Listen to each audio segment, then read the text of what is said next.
Well, my dear students of language special class, we are back to the part 2 of the grammatical tools class.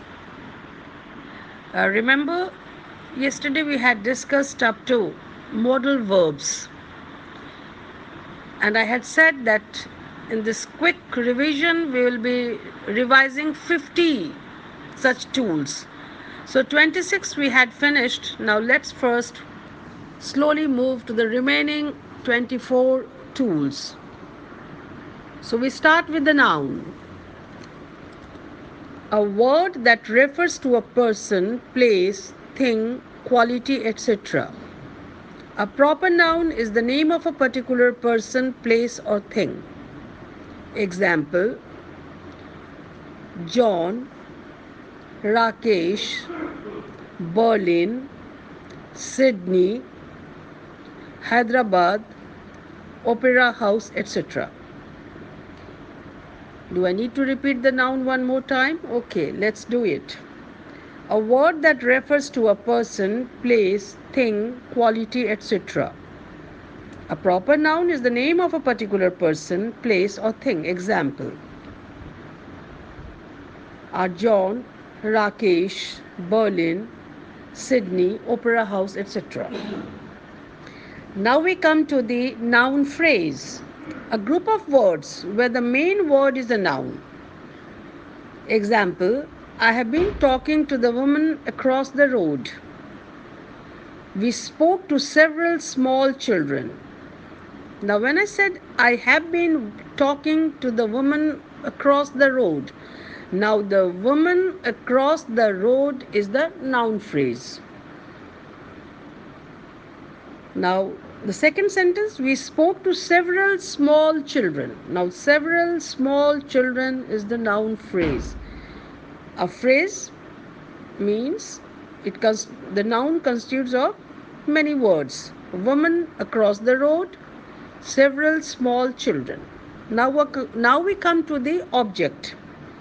The person or thing affected by the action of the verb, or that is involved in the result of the action. I repeat, the person or thing affected by the action of the verb, or that is involved in the result of the action. Example: I put the book back on the shelf. I put the book back on the shelf. Now, the book is the object. I is the subject. I put the book back on the shelf. Now, next is participle. The present participle is the ing form of a verb. Example: walking, singing, eating. So I repeat, the present participle is the ing form of a verb. Example: walking, singing, eating. Used, for example, in continuous tenses. The past participle is the ed form of a verb. Example: walked, sung, eaten. Used, for example, in perfect sentences. A participle adjective is one formed from the present or past participle of a verb. Example: the candidates applying a broken plate. So, applying and broken are the examples of participle adjective. Now we move to the passive. In a passive clause or passive sentence, the grammatical subject is the person or thing that experiences the effect of the action given in the verb. Example: the book was written by George. Now we move to performative verb. Performative verb, a verb which states the action that is performed when a speaker uses the verb. Example: I promise, I'll do it tomorrow, I apologize. Now, promise and apologize are the performative verbs because there is something being performed. Next is possessive. The possessive form of a noun ends in either apostrophe, example, Mark's car, or it can be plural also. Example, the girls' changing room. So girls, the plural, and after that the apostrophe. So possessive is the possessive form of a noun ends in either apostrophe, example Mark's car, or again S apostrophe after, example the girls changing room. Now we move to preposition. A word such as in, on, by that comes before a noun, pronoun, noun phrase or ing form are the examples of is the definition of preposition. Now we will see some examples. In March, above my uncle's head, by investigating. So in, above, by are all prepositions. Prepositional phrase, a group of words that consists of a preposition and its prepositional object. Now, prepositional objects can be a noun, pronoun, noun phrase, or ing form. Examples: behind our house, across it. So, behind our house is the prepositional phrase, across it is again the example of a prepositional phrase. Now, we move to pronoun. A word that is used instead of a noun or noun phrase. Pronouns include personal pronouns, example I, she, me. Reflexive pronouns, example myself, herself. And relative pronouns, example who, which. I would like to repeat pronoun one more time. Pay attention. A word that is used instead of a noun or noun phrase is a pronoun. Pronouns include personal pronouns, example I, she, me, etc. Reflexive pronouns, example myself, herself.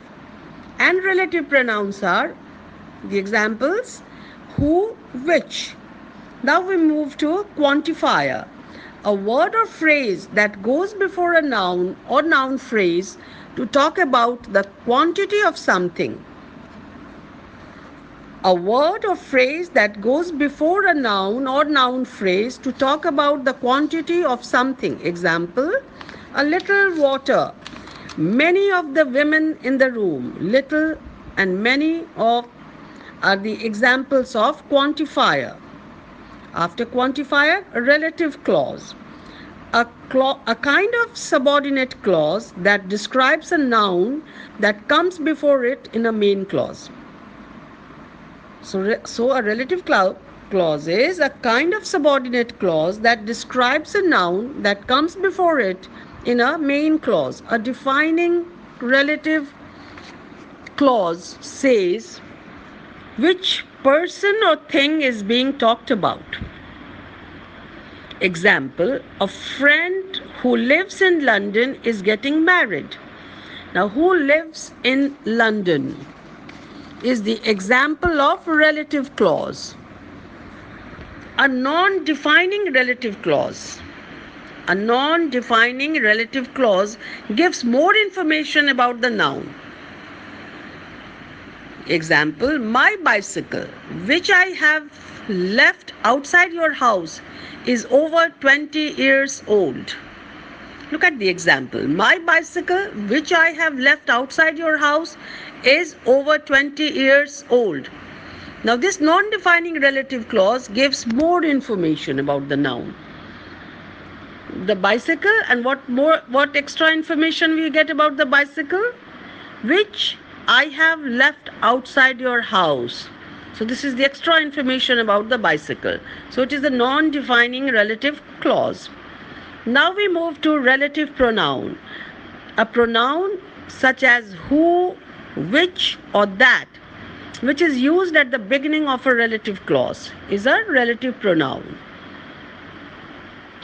Reported speech. Speech that is reported without using the exact words of the speaker.